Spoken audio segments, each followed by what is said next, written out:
श्रीगणेशाय नमः। श्रीसरस्वत्यै नमः। श्रीगुरुभ्यो नमः। श्रुतिस्मृतिपुराणानाम् आलयं करुणालयं नमामि भगवत्पाद शङ्करं लोकशङ्करं। शङ्करं शङ्कराचार्यं केशवं बादरायणं सूत्रभाष्यकृतौ वन्दे भगवन्तौ पुनः पुनः। ईश्वरो गुरुरात्मेति मूर्तिभेदविभागिने व्योमवद्व्याप्तदेहाय दक्षिणामूर्तये नमः। योऽन्तः प्रविश्य मम वाचमिमां प्रसुप्तां सञ्जीवयत्यखिलशक्तिधरस्वधाम्ना अन्यांश हस्तचरणश्रवणत्वगादीन् प्राणान् नमो भगवते पुरुषाय तुभ्यम्। वंशी विभूषितकरान्नवनीरदाभात् पीताम्बरादरुणबिम्बफलाधर उष्ठात् पूर्णेन्दुसुन्दरमुखादरविन्दनेत्रात् कृष्णात् परं किमपि तत्त्वमहं न जाने। वसुदेवसुतं देवं कंसचाणूरमर्दनं देवकी परमानन्दं कृष्णं वन्दे जगद्गुरुम्।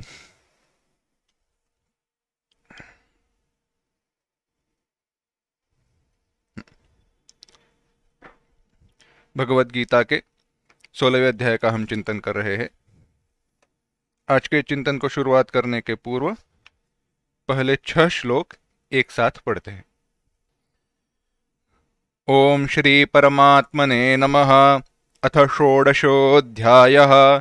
श्री भगवानुवाच अभयं सत्त्वसंशुद्धिर्ज्ञानयोगव्यवस्थितिः दानं दमश्च यज्ञश्च स्वाध्यायस्तप आर्जवम् अहिंसा सत्यमक्रोधस्त्यागः शान्तिरपैशुनम् दया भूतेष्वलोलुप्त्वं मार्दवं ह्रीरचापलम् तेजः क्षमा धृतिः शौचमद्रोहो नातिमानिता भवन्ति सम्पदं दैवीमभिजातस्य भारत।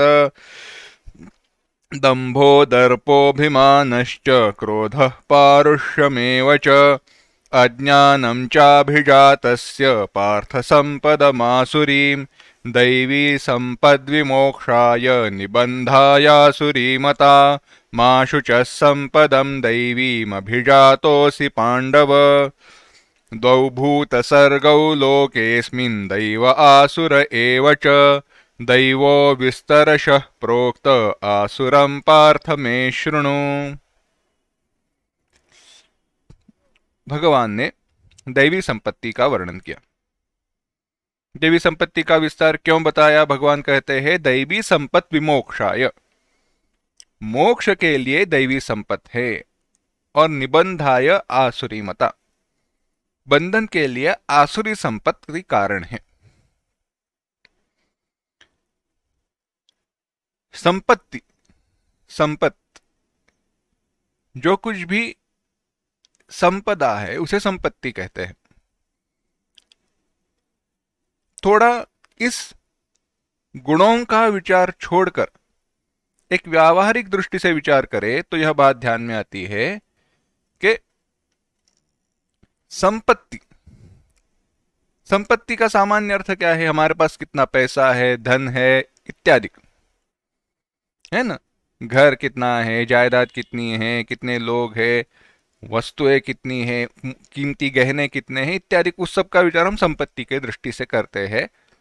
तो मानो इनको एक वाक्य में या कुछ शब्दों में इकट्ठा करते हैं। हमारे द्वारा किया गया संग्रह, संग्रह माने जो कुछ भी हमने इकट्ठा किया हुआ है, जिसके द्वारा हम हमारा मूल्य या मापन करते हैं। हमारा मूल्य जो है, हमारा महत्व, जिसके द्वारा हम निश्चित करते हैं, और हमारी महत्व को बढ़ाने के लिए, सुख के लिए जो कुछ भी हमने इकट्ठा किया है उसे हम संपत्ति कहते हैं। हमारी सुख के लिए हमने जो कुछ भी इकट्ठा किया है उसे हम क्या कहते हैं? संपत्ति कहते हैं। अब अगर यह व्याख्या संपत्ति की जाए तो जो हमने इकट्ठा किया है, जो हमने संपत्ति एक की है, क्या उसके द्वारा हमें सुख प्राप्त होता है या नहीं होता है? यह प्रश्न है ना। जो कुछ भी हमने इकट्ठा किया है, जो कुछ भी हमारी अभी संपत्ति है, क्या उसके द्वारा हमें सुख प्राप्त होता है? नहीं। अब इकट्ठा किया है वह संपत्ति होती है, जो भी इकट्ठा इकट्ठा किया है वह संपत्ति होती है। तो इकट्ठा क्या किया जाता है? क्या क्या इकट्ठा करते हैं हम? बहुत कुछ। अगर वह इकट्ठा किया हुआ दुख के लिए कारण हो तो जो संग्रहित किया हुआ, जिसके द्वारा हम हमारा मूल्य महत्व बढ़ाना चाहते हैं, वह अगर दुख के लिए कारण हो तो वह हुई आसुरी संपत्ति, और वही अगर सुख के लिए कारण हो तो बनी दैवी संपत्ति। यहां पे जो कुछ भी इकट्ठा किया है उसका भौतिक दृष्टि से विचार नहीं करना है, तो करना है आध्यात्मिक दृष्टि से या अधिक भौतिक दृष्टि से। जो कुछ भी गुण हमारे पास है उन गुणों के दृष्टि से विचार करो। इसीलिए कहा दैवी संपत्ति विमोक्षाय। जो दैवी संपत्ति है, दैवी संपत्ति इस नाम से जो कुछ भी गुण कहे गए वह सारे क्या है? मोक्ष के लिए कारण होते हैं। दैवी संपत्ति किसके लिए? विमोक्षाय निबंधाय आसुरीमता। और जो आसुरी संपत्ति है वह किसके लिए है? वह बंधन के लिए कारण होती है। यह सब कुछ कहने के बाद अर्जुन के मन में संशय देखकर भगवान ने कहा, हे पांडव, हे अर्जुन, मां शुच, तुम दुख मत करना, शोक ना करो। तुम दैवी संपत्ति विमोक्ष दैवीम संपदम अभिजाता असि। तुम दैवी संपत्ति को लेकर उत्पन्न हुए हो, यानी जन्म से ही तुम्हारे पास दैवी संपत्ति है। जन्म से ही तुम्हारे पास क्या है? दैवी संपत्ति है। इसीलिए तुम्हारा कल्याण होने वाला है। यह कहकर भगवान आगे कहते हैं, द्वौ भूत सर्गौ लोकेस्मिन्। अब दैवी संपत्ति जिनके पास है, आसुरी संपत्ति जिनके पास है, ऐसे संपत्ति का वर्णन करने के बाद आसुरी संपत्ति जिनके पास है, आसुरी संपत्ति से जो युक्त है, उनका स्वभाव बताने के लिए, उनका आचार विचार व्यवहार बताने के लिए भगवान प्रवृत्त होते हैं। और वे कहते हैं कि द्वौ भूत सर्गौ लोकेस्मिन्। अस्मिन लोके, इस लोक में दो प्रकार के भूत सर्ग है, माने दो प्रकार के मनुष्य समुदाय हैं। एक दैवी संपत्ति से युक्त है, दूसरा समुदाय आसुरी संपत्ति से युक्त है। एक समुदाय दैवी संपत्ति से युक्त है और एक आसुरी संपत्ति से युक्त है। उसमें से एक दैवी संपत्ति से युक्त हुआ, एक आसुरी संपत्ति से युक्त हुआ। उसमें से आसुरम पार्थ में शृणु, जो आसुर संपत्ति से युक्त है उसका विस्तार सुनो। दैवी संपत्ति का पहले ही कर दिया, गुणातीत के लक्षण वगैरह जो बताए वह दैवी संपत्ति का विस्तार ही है, आचरण ही है। तो अब कहते हैं भगवान, कैसे है यह आसुर संपत्ति के लोग? भगवान कहते हैं 7वां श्लोक, प्रवृत्तिंच निवृत्तिंच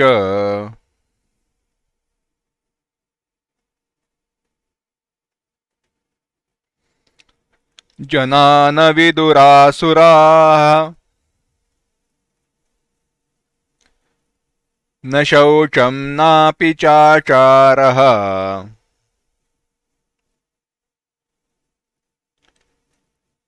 न सत्यं तेषु विद्यते।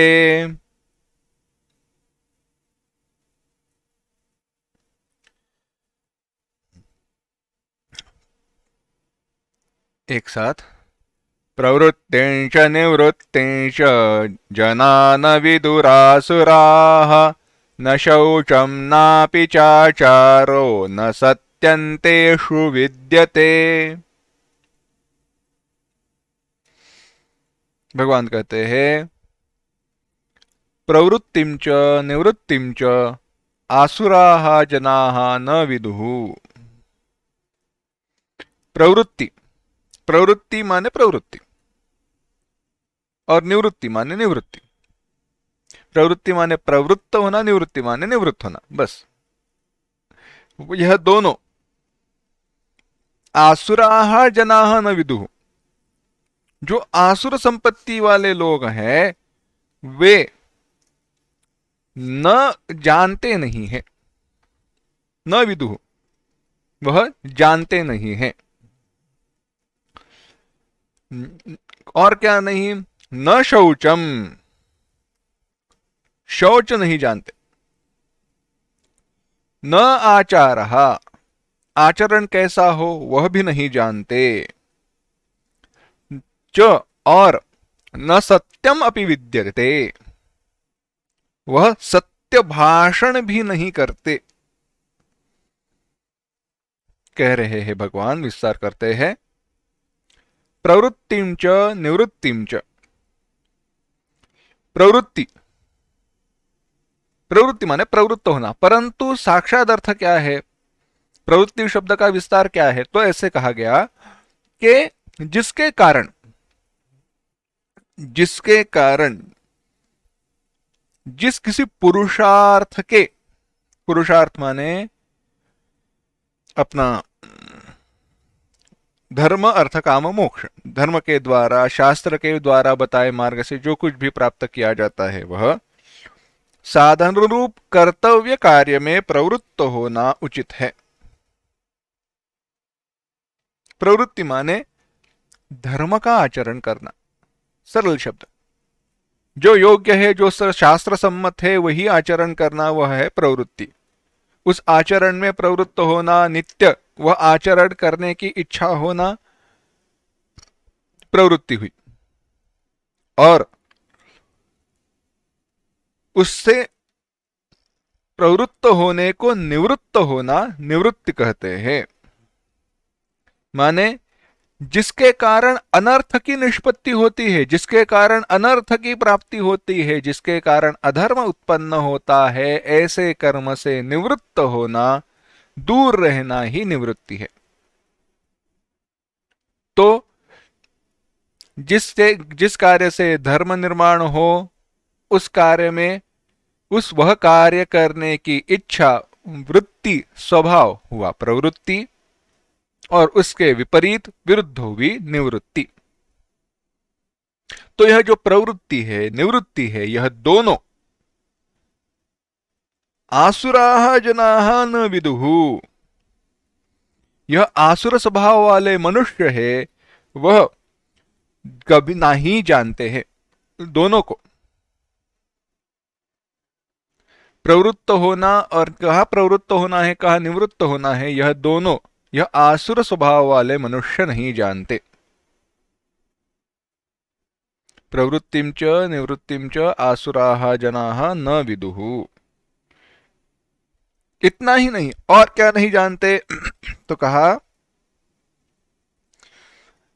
तेषु, उनमें न शौचम, शुद्धि नहीं रहती। अंतर बाह्य शुद्धि, अंतर की और बाहर की। हमने देखा था अंदर की क्या है? मन की शुद्धि, बाहर की शरीर की शुद्धि। शरीर शुद्धि, मन शुद्धि दोनों उनके पास नहीं रहते हैं। और कहा न सत्यम तेषु विद्यते, वह ढोंगी रहते हैं, कपटी रहते हैं, मिथ्यावादी होते हैं। न सदाचार होता है, न सत्य ही होता है। न शौचम नापि चाचारः न सत्यम तेषु विद्यते। न उनमें सत्य है, सत्य भाषण है, न आचार शुद्ध है, न भाषण अच्छा है।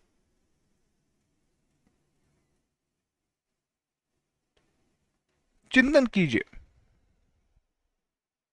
क्या ऐसा हमारा स्वभाव है, या ऐसे कुछ गुण, ऐसी कोई परिस्थितियां हैं जब हमारा आचरण इस प्रकार से होता है।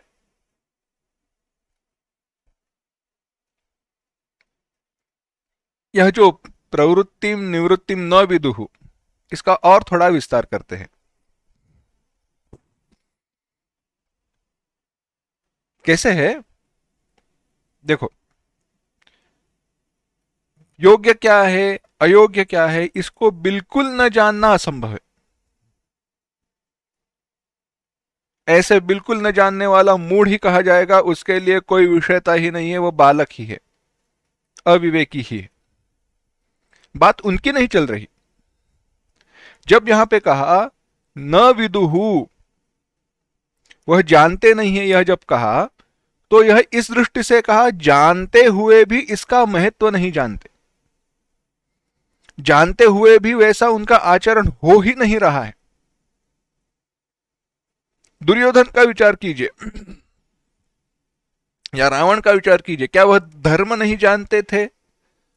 धर्म तो जानते ही थे, परंतु वह अधर्म का ही आचरण करते रहे। यह आसुरा जनाह है। सत्य क्या है, असत्य क्या है, योग्य क्या है, अयोग्य क्या है, बिल्कुल नहीं जानना, वह तो मूड है। वह क्या कहना उसके बारे में? वह छोटे बालक जैसा हुआ जिसके लिए कोई विवेक है ही नहीं। परंतु विवेक होते हुए, विवेक करने की क्षमता होते हुए न करना अपराध है, वही विचार भगवान यहां पे कह रहे हैं, आसुरा जनाः। यह आसुर संपत्ति वाले लोग हैं। आगे कहा न सत्यम तेषु विद्यते, दुनिया के साथ उनका सत्य बदलते जाएगा। रंग बदलू गिरगिट कहते ना, गिरगिट की तरह रंग बदलना, कभी ऐसे कभी वैसे, अपने स्वार्थ के लिए कुछ भी बोले जाना। अब इसमें भी विचार है। कुछ लोगों को अपने स्वार्थ के लिए नहीं, परंतु ऐसे ही असत्य भाषण की आदत ही होती है। अच्छी आदत है, अच्छा स्वभाव है, ऐसे नहीं है, परंतु लंबी बड़ी बातें कहते जाएंगे, बाकी कुछ नहीं, स्वभाव ही है वैसे। कहीं पे दूसरे का बुरा करना है, अपना स्वार्थ साध्य करना है, कोई बात ही नहीं उनके लिए, परंतु फिर भी असत्य भाषण करे। वह अच्छी बात है, ऐसे नहीं है, परंतु यहां पे विचार किसके लिए कहा गया? अपने स्वार्थ के लिए, कुछ सत्य को छुपाने के लिए, कहीं से अपने आप को बचाने के लिए जब यह कहा जा रहा है। धर्म से बचने के लिए, अधर्म को टालने के लिए, अधर्म को छुपाने के लिए कहा गया जो असत्य है, वह न सत्यम तेषु विद्यते, सत्य की गंध भी नहीं रहती। आगे कहते हैं, 8वां श्लोक देखना, असत्यमप्रतिष्ठन्ते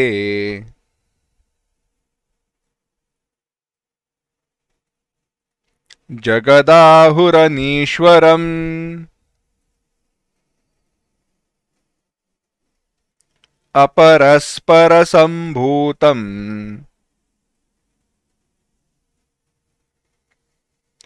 किमन्यत् कामहेतुकम्।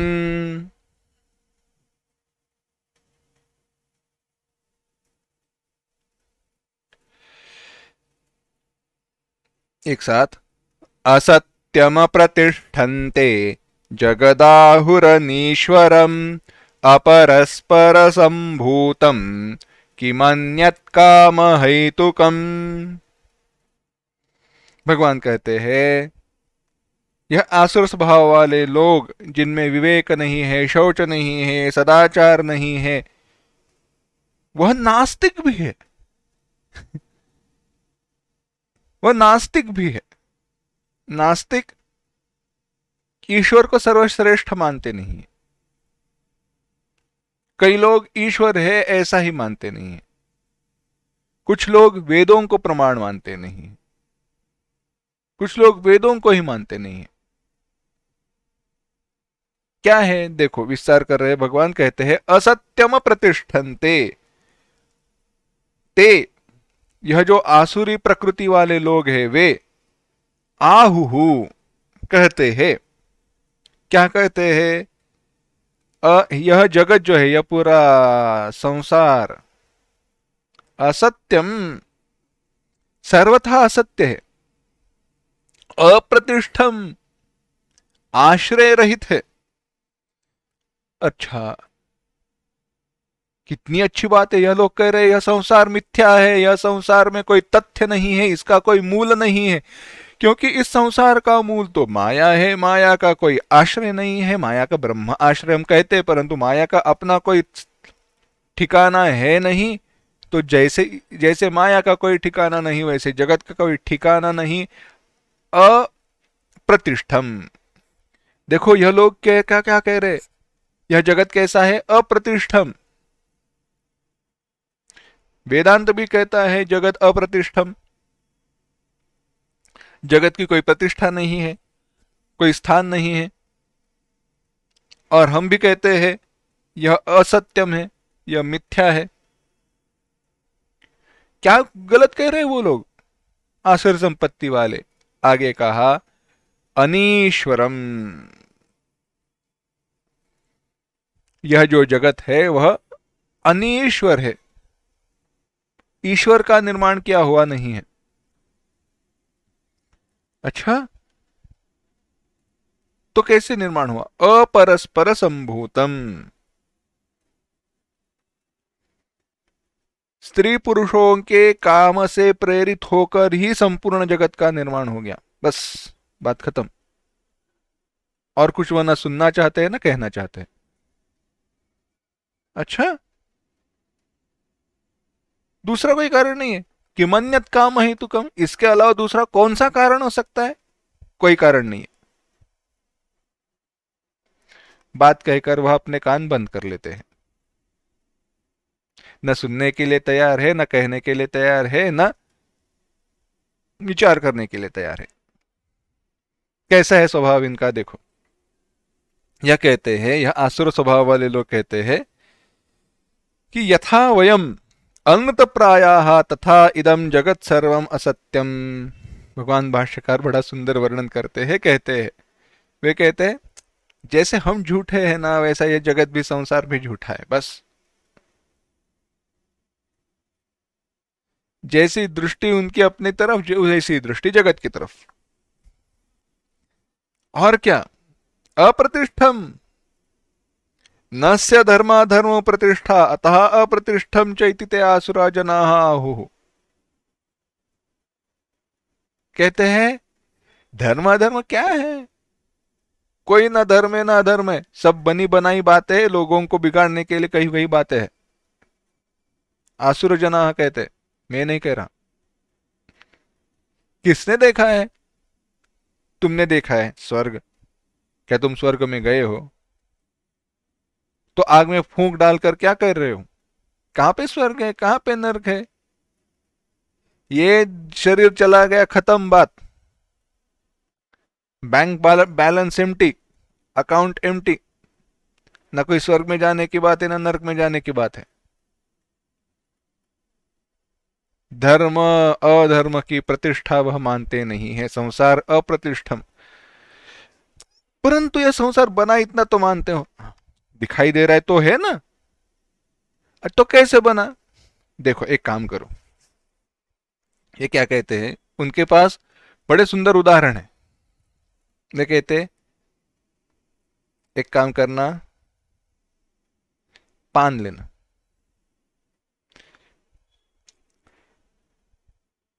तो खाने वाला पान रहता है ना वो, उसके ऊपर चूना लगाना, उसमें कत्था डालना,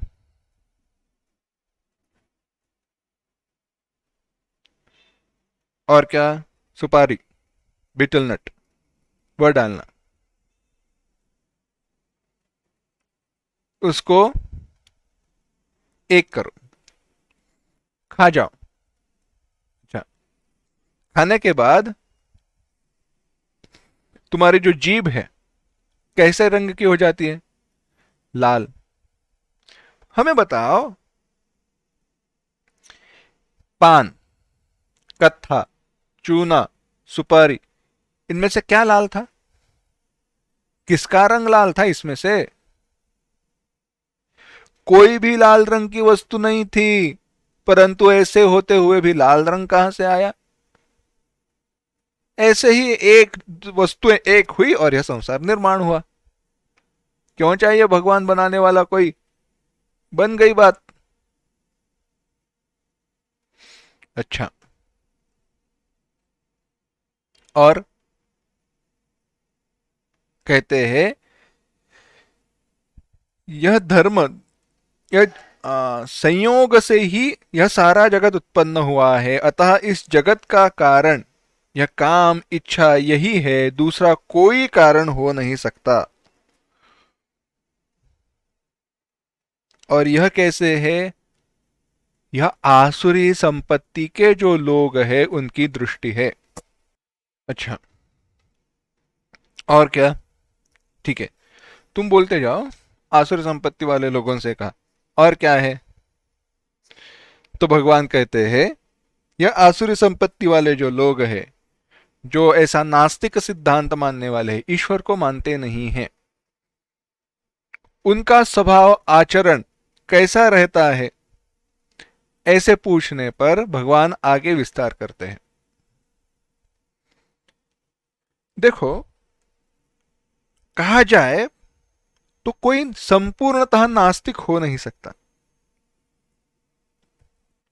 कोई संपूर्ण नास्तिक हो ही नहीं सकता, न जानते हुए अज्ञानवश वे आस्तिक ही है। एक काम करना, कोई अगर कहे भगवान है नहीं, कोई है नहीं, बस उनसे पूछना है तुम अपने आप को है ऐसा मानते हो? नहीं कहे तो अस्पताल में लेकर जाओ, हाँ कहे तो हंसकर आगे चले जाओ। मैं नहीं हूं ऐसा तो कोई कहता नहीं है, जो कहता है वह मनोरुग्ण हो सकता है, उसके लिए अस्पताल तो लेके जाना पड़ेगा, अगर वो वेदांती नहीं है तो। वेदांत के व्यवहार की हम बात कर रहे हैं, और वह कहता है मैं हूं, तो वह जो अस्तित्व है जिसके कारण वह मैं हूं कह रहा है वही ईश्वर है, भगवान है। परंतु वह जानता नहीं है, बस इतनी सी बात है, इसीलिए वह नास्तिक है। अस्तु, विचार यह भिन्न है। बात चल रही थी जो यह नास्तिक लोग हैं, उनका सिद्धांत क्या है, वह भगवान कह रहे हैं। भगवान को मानने वाले जो लोग हैं, भगवान ऐसे, ईश्वर ऐसी कोई वस्तु है, वह ईश्वर का लक्षण भिन्न प्रकार से करते हैं।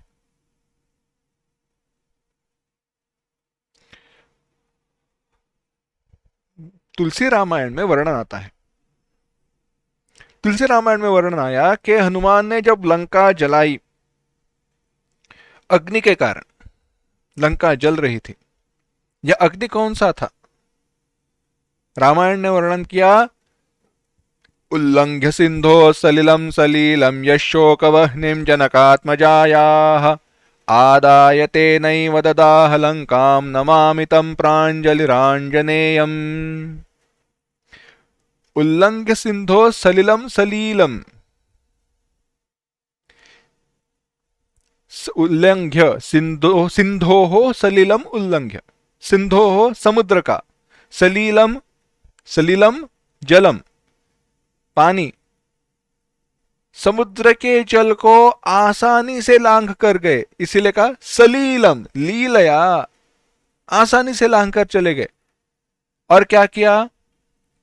जनकात्मजाया यह शोकवहनिम, सीता मैया की जो शोकाग्नि थी उस अग्नि को लेकर संपूर्ण लंका को जलाकर भस्मसात कर दिया।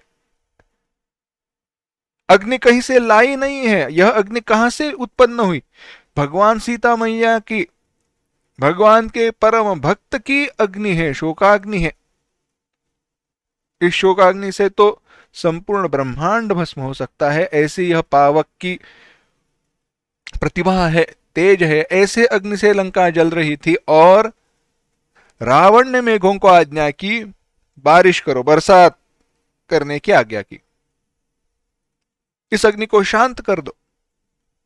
परंतु वह जब बरसने लगे, बादल गरजने लगे, बरसने लगे, पानी जैसे बरसने लगा, यह अग्नि कम होने की जगह और बढ़ते गया।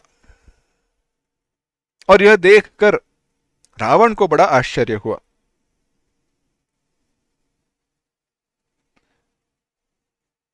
यहां पे रावण का विचार आता है। रावण ने जब मेघों को आज्ञा की तो उसको आश्चर्य इस कारण हुआ क्योंकि उसे लगता था सबके ऊपर मेरी सत्ता है, और सबके ऊपर मेरी सत्ता होने के कारण यह इतना अग्नि आसानी से नष्ट हो जाएगा, शांत हो जाएगा, कोई बड़ी बात नहीं। अगर रावण के व्यक्ति रेखा का, व्यक्ति चरित्र का, उसके स्वभाव का निरीक्षण करे, उसका विचार करे, आलोचना करे, तो यह बात ध्यान में आती है कि वह प्रभु श्री राम जी को ईश्वर मानने के लिए तैयार इसलिए नहीं था क्योंकि वह ईश्वर तत्व को भिन्न प्रकार से मानता था। रावण ईश्वर को मानता ही नहीं था, ऐसे कहे तो बात गलत हुई। क्यों? क्योंकि उसने भगवान शिव जी की, ब्रह्मा जी की उपासना की है, तपश्चर्या की है, और वे तो साक्षात ईश्वर स्वरूप ही है, ईश्वर रूप ही है।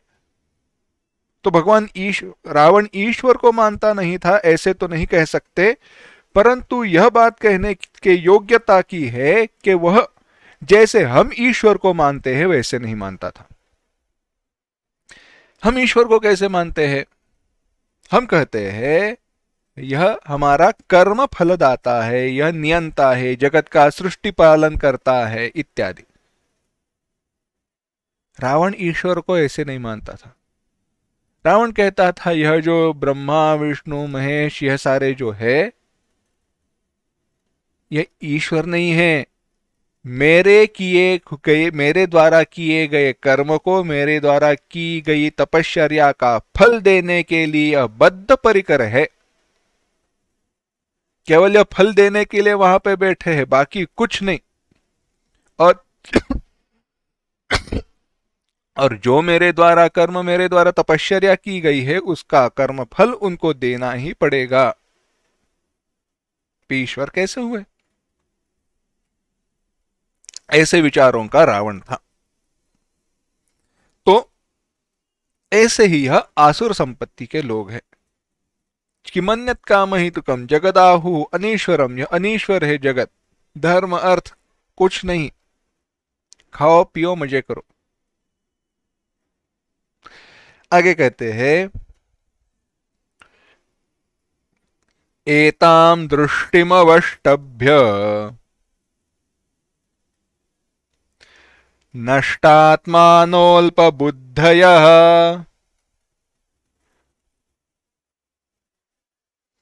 प्रभवन्त्युग्रकर्माणः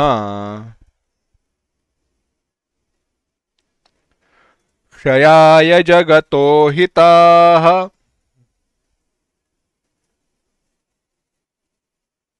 भगवान कहते हैं एताम, यह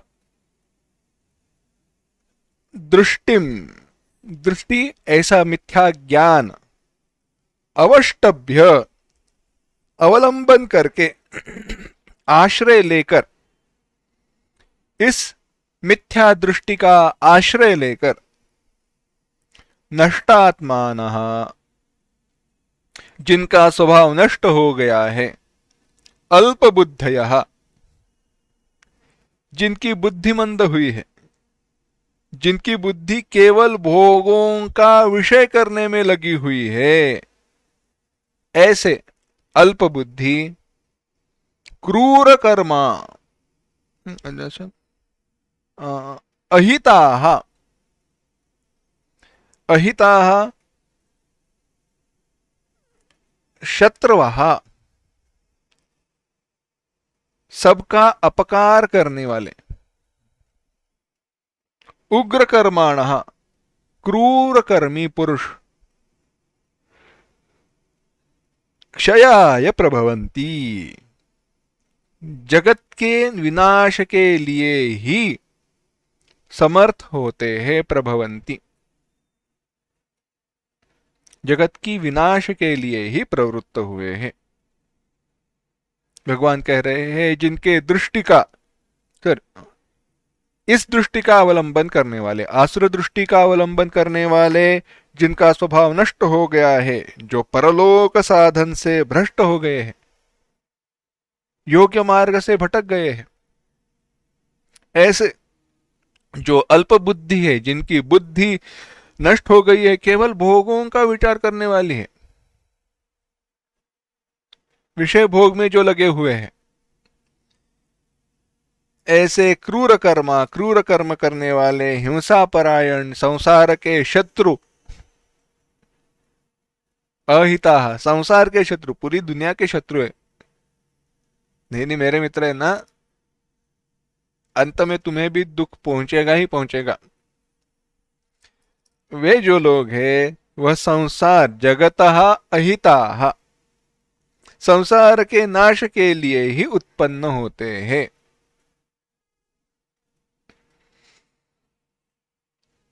विषयों के भोग में लगी वृत्ति, विचार करते हैं, हुआ ऐसे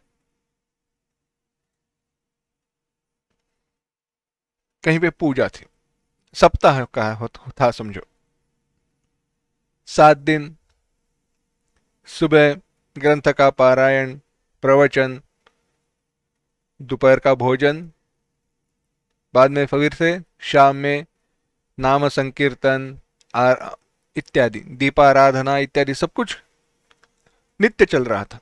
नित्य एक प्रोग्राम का शेड्यूल फिक्स हो गया, काम पे कब करना है, कहाँ पे करना है, यह सब कुछ निश्चित हो गया।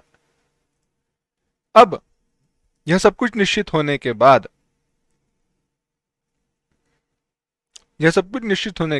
एक दिन ऐसे हुआ, जो आयोजक थे, लोग आए थे, बैठे खाना खाने के लिए, दोपहर का भोजन समाप्त हो न रहा है, उतने में एक किसी ने पूछा, अब शाम को कौन सी सब्जी करनी है, मीठे में क्या है? अभी जो खाया है वो समाप्त हुआ नहीं, शाम के प्रवचन, नाम संकीर्तन इत्यादि कुछ हुए नहीं, रात के खाने की चिंता है। यह है विषयों में लगी हुई वृत्ति, बाकी कुछ नहीं। ऐसे यह लोग होते हैं। वे लोग, भगवान कहते हैं, तेज, 10वां श्लोक, काममाश्रित्य दुष्पूरम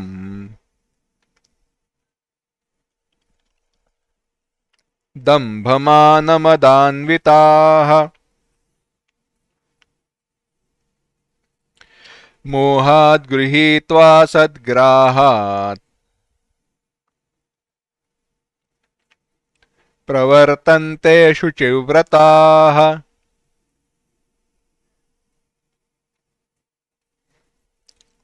एक साथ, काममाश्रित्य दुष्पूरम दंभमानमदान्विताः मोहात् गृहीत्वा सद्ग्राहात् प्रवर्तन्ते शुचिव्रताः।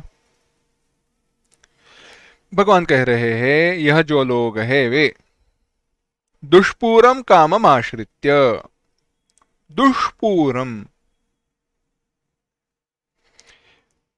कभी भी पूर्ण न होने वाला, काम इच्छाएं कभी भी पूर्ण न की जा सकने वाली दुष्पूर कामना का, इच्छा विशेष का आश्रय लेकर, आश्रित्य, दंभ मान मदान्विता, दंभ पाखंड मान मद से युक्त हुए, मोहात, मोहात गृहीत्वा, मोह से, अज्ञान से, मिथ्या आग्रह से, असद्ग्राहान, जो मिथ्या आग्रह है, अशुभ सिद्धांत है, उनको ग्रहण करके, मिथ्यावादी होकर, अशुचिव्रता प्रवर्तन्ते, संसार में वर्तन करते हैं।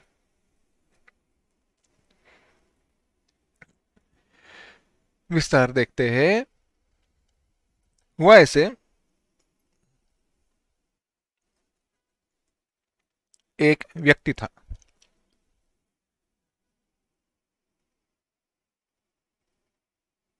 वह बड़ा गरीब था, राजा का सेवक था, पंडित विद्वान था, परंतु धन कुछ नहीं था इसके पास। 2 बार खाने के लिए मिले तो उस दिन दिवाली समझो, ऐसी बात थी।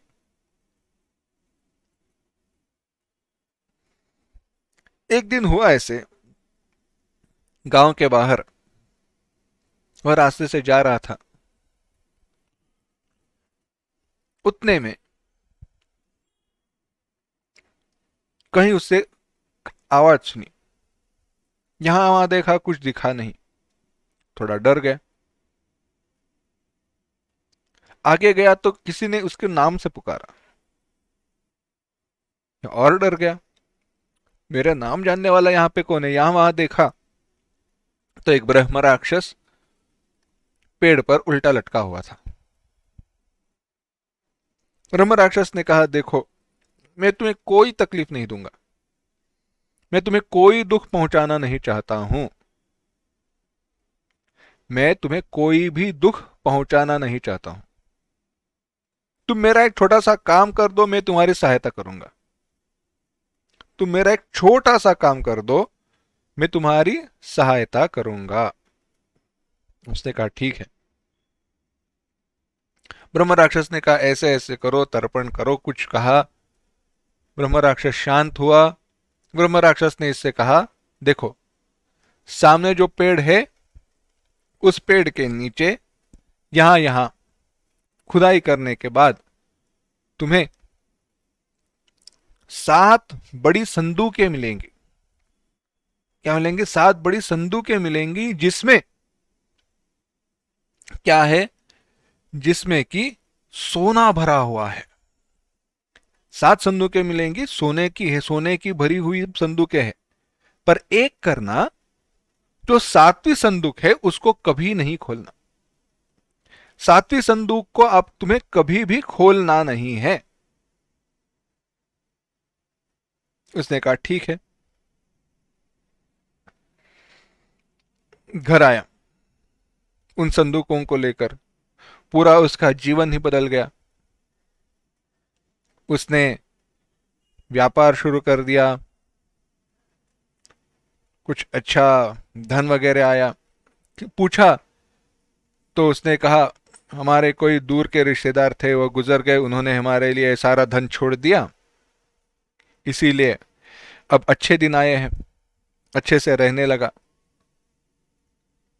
कुछ दिन गए, महीने गए।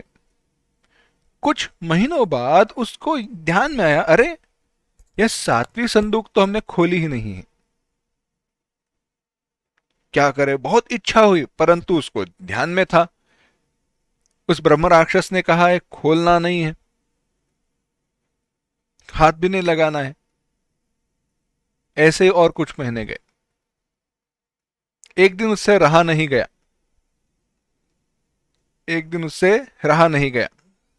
जहां पे वह सब कुछ रखा हुआ था, वहां पे वह अंदर गया, सारी संदूकें खोली। उसको देखना था कितना हमारे पास धन है, यह देखने की बड़ी अंदर से इच्छा हुई, और इसलिए उसने 7वीं पहली संदूक खोली।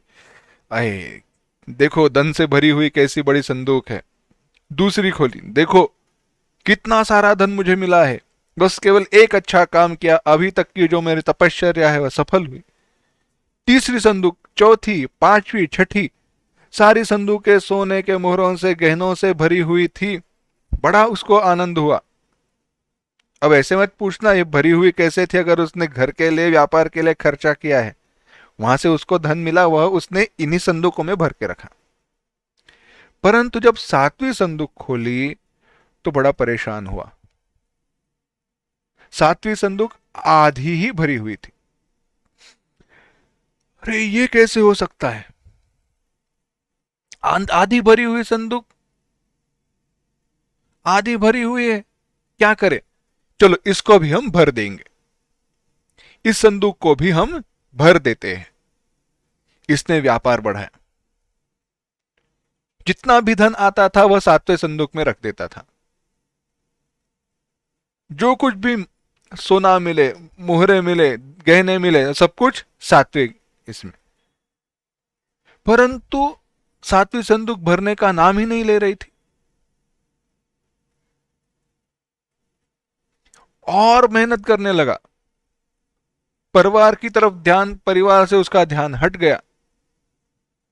दरबार में जाया करता था परंतु वहां भी काम से उसका ध्यान हट गया। एक ही विचार, सातवीं संदूक कैसे भरी जाए, सातवीं संदूक कैसे भरी जाए। एक दिन उसने विचार किया, बाकी कुछ नहीं, चलो जो कुछ भी हमारी इतनी बड़ी इतनी बड़ी बड़ी संदूकें, 6 संदूकें है, कोई बात नहीं, हमारे पास धन बहुत है।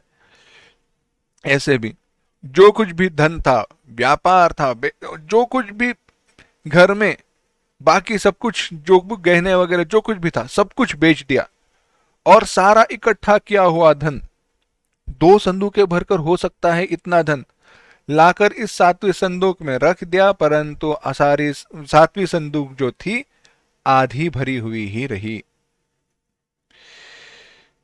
बड़ा परेशान। यह सारा जो उसके मन में विचार था, यह सारी जो मेहनत थी कर रहा था वो, उसका परिणाम उसके शरीर पर दिखाई देने लगा। दाढ़ी, सर के बाल सफेद हुए, गाल सूख गए, पतला हो गया, जो शरीर तेज था चला गया, थका हुआ सा दिखाई देने लगा। ऐसे ही न ठीक से सोया हुआ है, चलने में कष्ट हो रहे हैं। ऐसी अवस्था में वह व्यक्ति दरबार आया। दरबार का दिन का कामकाज समाप्त होने के बाद, दिन का कार्य समाप्त होने के बाद राजा ने कहा, रुको, मुझे तुमसे कोई बात करनी है। इस व्यक्ति ने कहा, ठीक है। वह व्यक्ति रुक गया।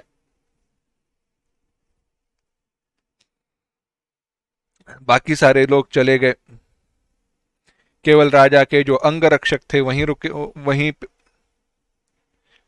रह गए। उनको कहा, थोड़े दूर खड़े रहो। राजा ने कहा, उन रक्षकों से कहा, थोड़े दूर खड़े रहो, यह मेरा ही पहचान का है, मैं इसके साथ बात करना चाहता हूं। अंगरक्षक दूर जाकर खड़े हुए। राजा ने इस व्यक्ति को पास बुलाया और पूछा, क्या तुम्हें 7 संदूक देने वाले ब्रह्म राक्षस से मिले हुए हो क्या? इस व्यक्ति को बड़ा आश्चर्य हुआ, राजा को कैसे पता यह बात, राजा को यह बात कैसे पता चली? राजा ने हंसकर कहा, वह जो 7वीं संदूक है वह कभी भी भरी नहीं जा सकती, क्योंकि वह 7वीं संदूक तुम्हारी इच्छा है,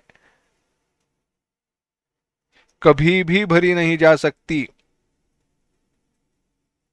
जब तक तुम अंदर से समाधानी नहीं हो, तुम मान लो जो भरी हुई है आधी है वही पूर्ण है, सारा सुख तुम्हारा है, नहीं तो वह कभी भी भरी नहीं जा सकती। मेरी मानो तो सारी की सारी संदूकें वापस लेकर उस ब्रह्म राक्षस को दे दो। जरूरत थी, धन की इच्छा थी तो मुझसे मांग लेते, मैं कब मना करता था। तो यह बात है। दुष्पूरम कामम, विचार वहां से शुरू हुआ। कभी भी पूर्ण न होने वाला काम। काम ऐसी वस्तु है, न जातु काम कामा नाम उपभोगे न शाम्यति हविषा कृष्णवर्त में वह भूय एवाभिवर्धते। ययाति उपाख्यान में है, हजारों वर्षों तक पुत्र के आयुष्य का उपभोग लिया। क्यों? क्योंकि युवा रहना है, यौवन में, युवावस्था। राजा ने कहा बूढ़ा हो गया, परंतु अभी भी विषयों की वासना, विषयों के उपभोग की लालसा गई नहीं। पुत्र से कहा तुम्हारा जो यौवन है मुझे दे दो, मेरा बुढ़ापा तुम ले लो। पुत्र ने कहा, पिता की आज्ञा मान ली, कहा ठीक है। फिर से पुत्र की युवा आयु लेकर हजारों वर्षों तक रहा। बाद में ध्यान में आया कि ऐसे विषयों का उपभोग लेकर विषयों के उपभोग की इच्छा का विनाश नहीं किया जा सकता। कामानाम कामः, विषयों के उपभोग की इच्छा। उपभोगेन जातु न शाम्यति, विषयों के उपभोग से विषयों के उपभोग की इच्छा कभी भी कदापि नष्ट नहीं हो सकती। परंतु हविषा कृष्णवर्त में वह भूय एवाभिवर्धते। हविषा कृष्णवर्त में, जैसे अग्नि में आहुतियां दी जाए और आहुति देने पर अग्नि शांत न होते हुए और बड़ी प्रखरता से प्रज्वलित होता है, जलने लगता है, वैसे ही भूय एवाभिवर्धते, विषयों का उपभोग विषयों की इच्छा को केवल बढ़ाते रहता है और बाकी कुछ नहीं। हविषा कृष्णवर्त में वह भूय एवाभिवर्धते। इसीलिए दुष्पूरम कामम आश्रित्य यह लोग जो है क्या कहते हैं, दुष्पूरम, यह जो पूर्ण न होने वाला काम है, इसको आश्रित्य, इसको लेकर पाखंड मद मान से युक्त होकर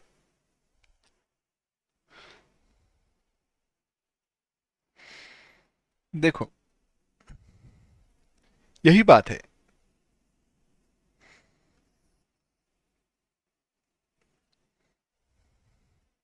थोड़े मनुष्य स्वभाव विशेष का यहां पे चिंतन करते हैं। भगवान ने क्या कहा, दुष्पूरम कामम आश्रित्य दंभमान मदान्विता।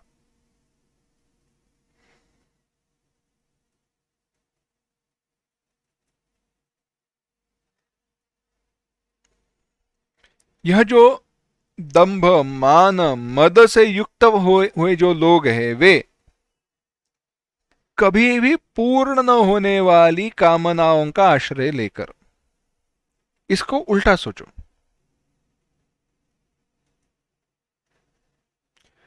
हुआ ऐसे है, आशाएं, इच्छाएं कभी भी पूर्ण न होने वाली है, बात सत्य है। परंतु यह जाने अगर हम ऐसा विवेक करें तो दंभ मान मदान्वित होने की आशंका कम है।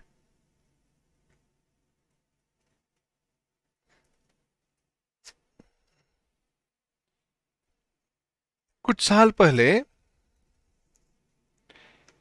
एक चित्रपट आया था, मैंने देखा नहीं परंतु उसकी कथा सुनी है। और वैसे तो वह कथा तो पुरानी एक कथा के ऊपर ही निर्भर है, बात भिन्न है। चलो, कथा ऐसी है कि यह व्यक्ति था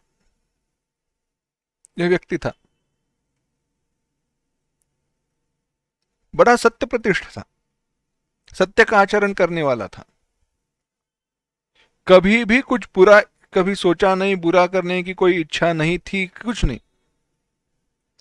परंतु बात ऐसी थी, धन उसके पास कुछ ज्यादा नहीं था,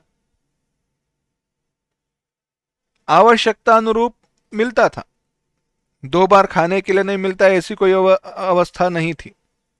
नौकरी अच्छी थी, परंतु मौज में रहे, बड़ा जगह जगहों पर घूम कर आए, ऐसे तो कुछ संभव नहीं था। तो एक दिन हुआ ऐसे, बड़ा परेशान हुआ।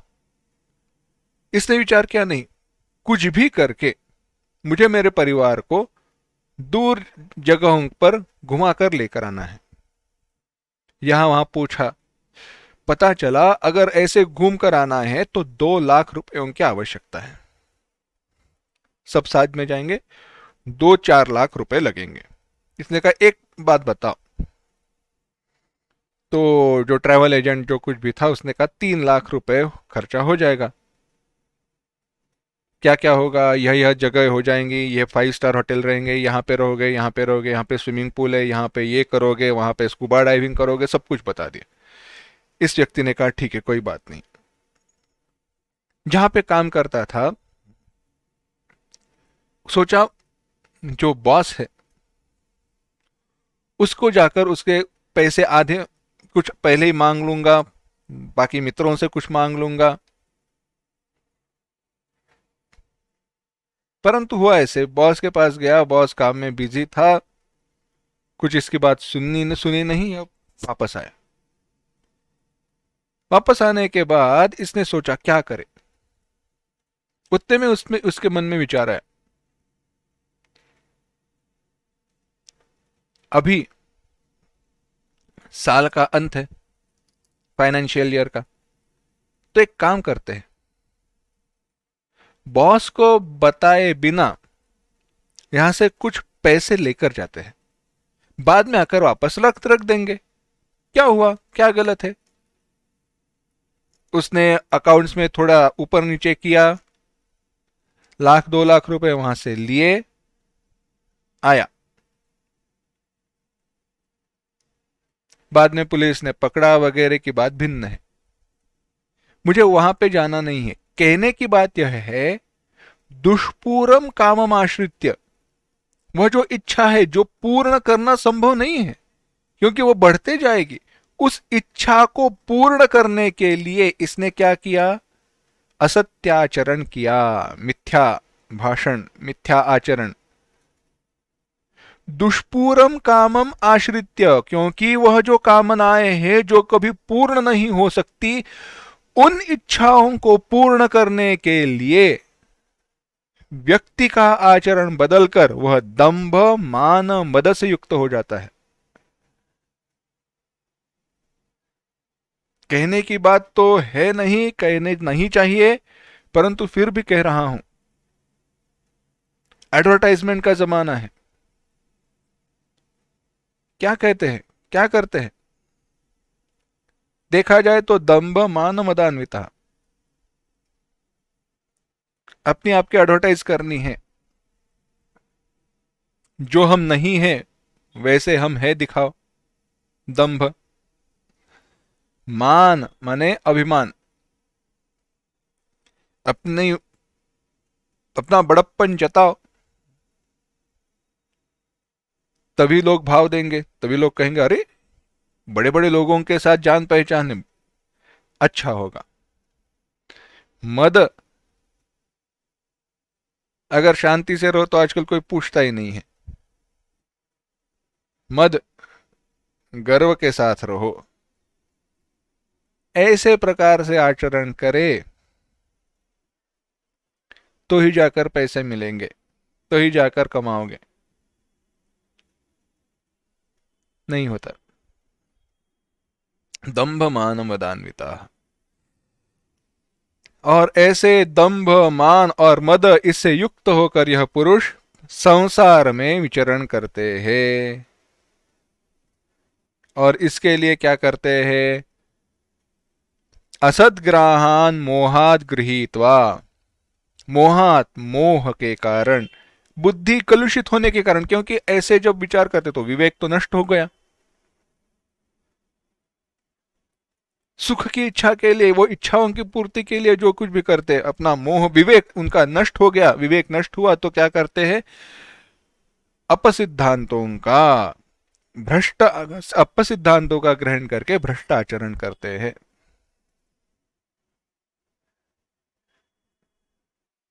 सफेद झूठ काले झूठ में कभी परिवर्तित होते हैं पता ही नहीं चलता।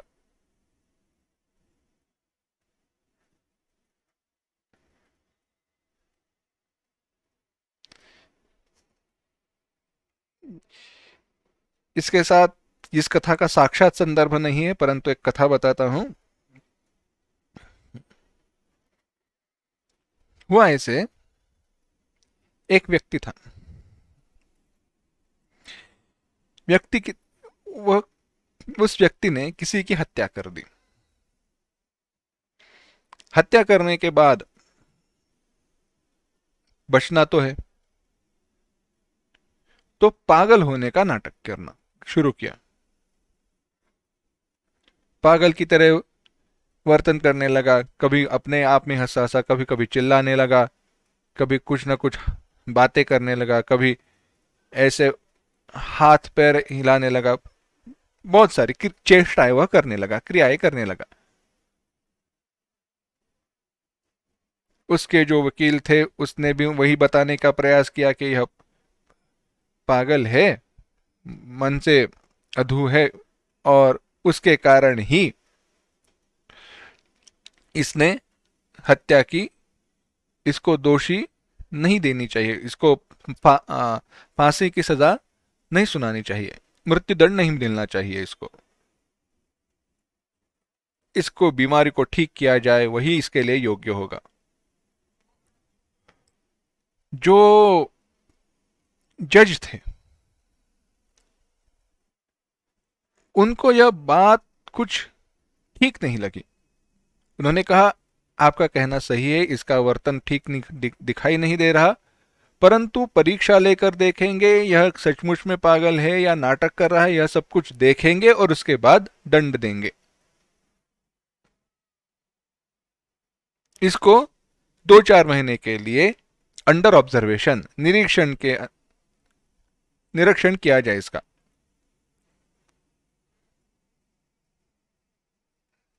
मानना ही पड़ा, दूसरा कोई चारा ही नहीं था। वैसे ही वह रहने लगा। कभी हंसो, कभी चिल्लाओ, कभी बातें करो,